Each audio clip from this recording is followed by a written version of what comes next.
good way to get back at him. Now, of course, if God didn't exist, then I couldn't get back at him, so this may seem a strange sort of disbelief, but most disbelief is like that. Another reason I lost my faith was that I'd heard all through school that human beings had created God in their image, and that even the most basic ideas about good and evil are arbitrary. During graduate school, I had fallen under the spell of the 19th century German writer Friedrich Nietzsche, the originator of the slogan, "God is dead." If anything, I was more Nietzschean than Nietzsche. Whereas he thought that given the meaninglessness of things, nothing was left but to laugh or be silent, I recognized that not even laughter or silence was left. One had no reason to do or not do anything at all. This is a terrible thing to believe, but like Nietzsche, I imagined myself one of the few who could believe such things, who could walk the rocky heights where the air is thin and cold. All of this gives you a clue to the main reason I lost faith in God: sheer, mulish pride. I didn't want God to be God. I wanted Budziszewski to be God. I see that now, but I didn't see that then. I now believe that without God, everything goes wrong.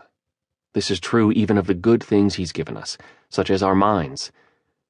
One of the good things I've been given is a stronger than average mind.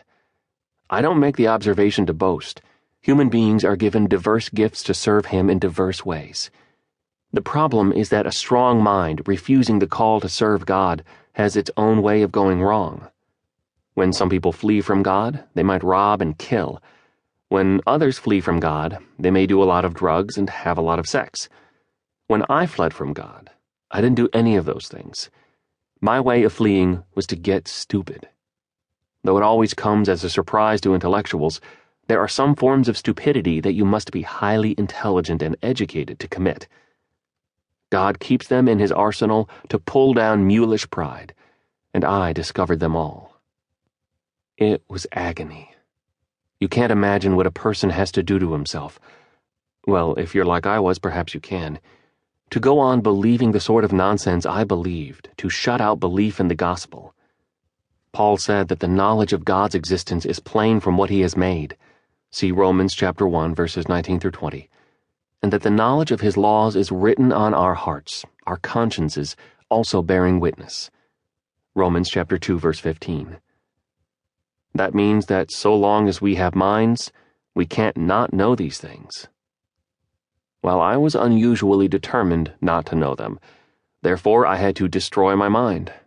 For example, I loved my wife and children, but I was determined to regard this love as merely a subjective preference, with no real and objective value. Visualize a man opening up the access panels of his mind and pulling out all the components that have God's image stamped on them. The problem is that they all have God's image stamped on them, so the man can never stop.